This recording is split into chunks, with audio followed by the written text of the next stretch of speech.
Rosey, the Imperfect Angel, by Sandra Lee Peckinpah, illustrated by Trisha Moore. Every year, all over this world, boys and girls are born with birth defects. Every year, all over this world, children suffer accident or disease, which robs them of some integral physical asset or ability to see, hear, speak, or walk. Beneath all of these traumas, whatever their form or shape, lie the beautiful hearts and noble souls of these boys and girls. It is these hidden beauties which the world must see. Rosey, the Imperfect Angel, is dedicated to these special, beautiful children and their families. "Something's up," said the little boy with skyward eyes. "It certainly feels very different. Nothing like it was before," said the puzzled mother as she clasped both hands under her very round tummy. She, too, gazed up at the blue.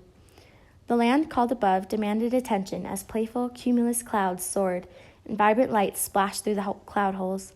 "I feel it, too," said the astonished father, taking a deep breath of the electric air as he affectionately patted his wife's very round tummy. "I can hardly wait to find out what it is," said the older brother, clapping his hands with excitement and expectation. At the very moment the family in the land called below noticed the changes in the sky, a dozen little angels scurried about in the land called above. "Something's up! Something's up! Something's definitely up!" the little angels shouted to each other. April showers flicked several raindrops at each of them. "Shh, shh," she admonished.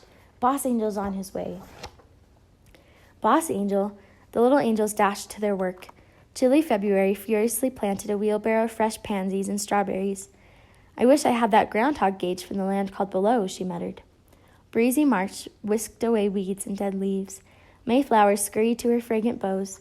June beetles tidied up her vegetable beds and flicked away the pixie flies. Snapdragon skipped among her July blooms. Marigold August smiled with satisfaction at her perfect flower beds. Stately September maple leaf surveyed her brilliant trees. "Give me a hand with this thing," Pumpkin Pie screeched. "It weighs a ton." She labored to roll the huge orange squash through October's gates. Natalia Brown November, known as Nutty, gathered baskets of walnuts and acorns. Frosty December laced another pine tree with snow.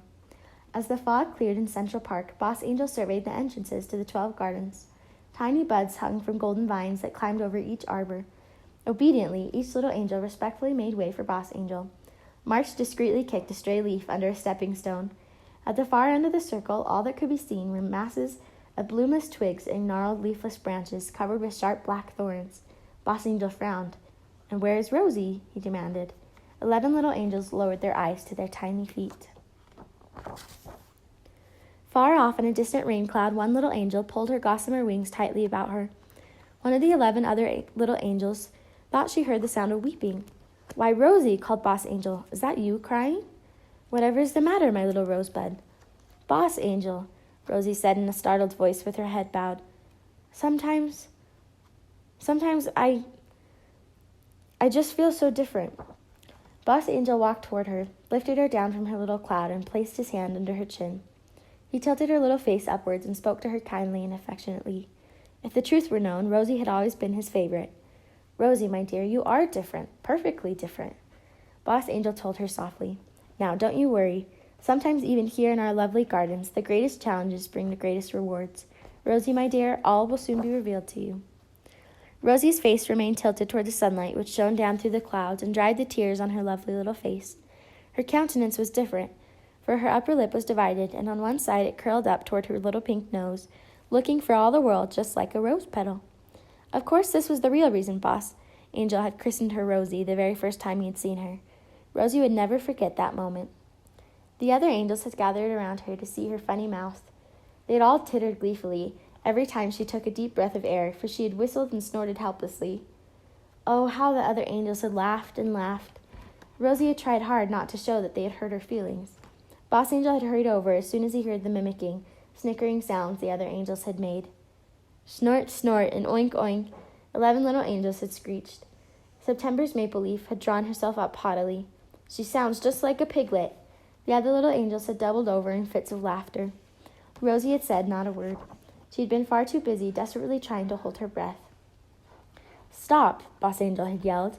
Rosey had been so startled by the anger in his voice that suddenly the air she had been frantically trying to control had exploded from her rosebud lips. Out had come the sound of a giant snort. 2 of the angels had covered their perfect little mouths with their tiny hands to squelch their giggles. "Not another sound," Boss Angel had admonished them. Every single angel had become very, very still. They were not at all used to Boss Angel's raising his voice. Boss Angel had walked slowly around Rosey. A blossoming smile had appeared on his dignified face. "Oh, good," Snapdragon had whispered. "He's not mad anymore." The sound of gossamer wings had filled the air as all the angels gathered round Boss Angel. "My little angels, today is a day of celebration. I must name our newest angel, just as I named each of you when you came here to our gardens." The little angels had nodded. Yes, we remember." Boss Angel had placed his hand under the chin of the littlest angel and tilted her face upwards. "Your mouth is as lovely as a rose petal sparkling with dew. I hereby declare your name to be Rosey. You shall be first angel, and your domain is to be the Garden of January." The other angels had gasped. Such an honor for the smallest and the newest and the most different of them all. Breezy March had muttered, "First angel? She'll find out soon enough that she is the hardest job of all. Why, everyone knows how rare it is to see the green of a leaf or the bud of a flower in January." March whipped some wind-blown wisps of hair away from her face. "Finally, someone has a job that's harder than mine." A flash of lightning ended Rosey's daydreaming. She smiled her crooked smile as she remembered how thankful she had been to Boss Angel. That was the last time any of the angels had ever teased her about the shape of her mouth. But there was work to be done, and little Rosey put away her memories and flew out of her rain cloud toward her garden. She parted the golden vines at January's entrance, and as she looked at the masses of brown twigs with their sharp black thorns, and the piles and piles of dead leaves, she sighed. Boss Angel was right. I do have quite a challenge. But Rosey remembered what Boss Angel had told her, that all would soon be revealed, and she set about diligently tending her garden. Rainbows arched through the skies, full moons waxed and waned. The smiling sun hurried the frost away to his winter kingdom. But still Rosey's January garden, although ever so much neater, remained filled with the same brown twigs, black thorns, and piles of dead leaves. One bright day, Rosey felt the wind against her cheek. She danced from garden to garden to see what the other angels were doing. She liked to admire their flowers and trees, and she always had an encouraging word for each little angel gardener. The sight of their abundant blooms and the sweet fragrance of their flowers warmed her happy little heart. But today something was different. "There's magic in the air. Something's up, she sang. She didn't have to wait long. With the crackle of lightning and the rolling of thunder, Boss Angel swept into Central Park. He loved making a grand entrance. "Gather close, my little angels. We have an important mission to fill in the land called Below." His voice was kind, but his tone was very firm. "At the next lunar celebration, I want you to bring me bouquets and baskets of the most glorious gatherings from your garden. The angel who has worked the hardest and achieved the most glorious results will be the angel whom I shall choose to fulfill an important mission in the land called Below." And with that, Boss Angel vanished. A confident Mayflower smiled to herself. "I'm certain to be chosen," she cooed. April Showers, overhearing May's comment, scrambled up her tiny ladder and looked over at May's garden. "That all depends on me, doesn't it? After all, everyone knows that April showers bring May flowers." Chilly February paid no attention. Her pansies were blooming and her strawberry plants were well established. Marigold August considered planting another row of azure cockabells to add to her yellow blooms. Snapdragon wasn't worried. She already had all the colors of the rainbow among the massed blooms of her garden that stood tall and open to the sun. Rosey's gossamer wings lifted her gently above the clouds.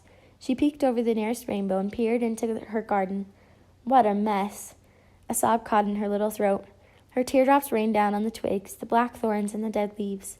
A despondent little Rosey alighted next to one of her frost-bitten rose bushes and wept into the tangled mess. She felt sorry for herself. What am I to do? I have a garden that won't bloom and a face that is different from any of my sisters.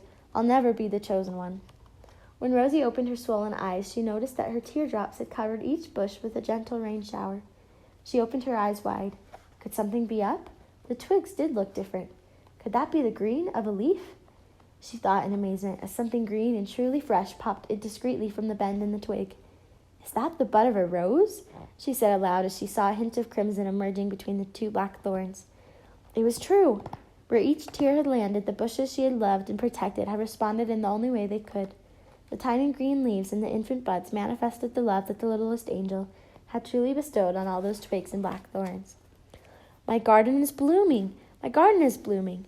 Rosey danced around each twig and watched it turn green. She was so elated that she hugged the bush thorns and all and planted a kiss upon the tiny rosebud. Suddenly each petal began to curl back, gently exposing the next petal and the next, until the flower was in full bloom. Every bush joined in, and Rosey danced about her garden, welcoming and praising each and every rose. They were no ordinary roses. They had a special look of their own. Some had a curled petal or two. Some bloomed in colors that Rosey had never seen before. She could not believe her eyes. Boss Angel was, of course, delighted to declare Rosey the chosen one, for indeed her roses had produced the most glorious blooms in any of the gardens. Even her sister angels commended her for her remarkable triumph. They could clearly see that Rosey's blooms, imperfect though they were, had captured the uniqueness of the sunbeams and the glory of the stars. Like Rosey, their differences defined their beauty. "You see, my little Rosey," Boss Angel told her, "you've met a great challenge. You had the ability within you all along." His face glowed with pride. "Your reward is an even greater challenge. I have every confidence in you, my little rosebud. You must now go to a special garden in the land called Below. There you will have a joyful life as you bring this special family's garden to full bloom. You, little Rosey, more than anyone, can teach them the beauty of imperfection." Boss Angel tilted her face toward the sunlight and kissed her tiny little nose. Rosey thought she detected a tear in his eye. Boss Angel raised his arm and beckoned to the heavens. A shining cloud answered his call and wrapped itself gently around Rosey, as Boss Angel and the 11 little angels waved goodbye. "Goodbye, Rosey, we love you," they called, their voices echoing through the clouds in a song. At that very moment, the little boy in the land called Below shouted, "It's shining up! It's that special feeling again! Something's up! It's shining up!" The family in the land called Below gathered around their new baby. The mother's loving arms held her new infant, and the father's loving eyes smiled down at the baby with the crooked little rosebud mouth. And the brothers exclaimed, "She's the most beautiful little girl in all the land."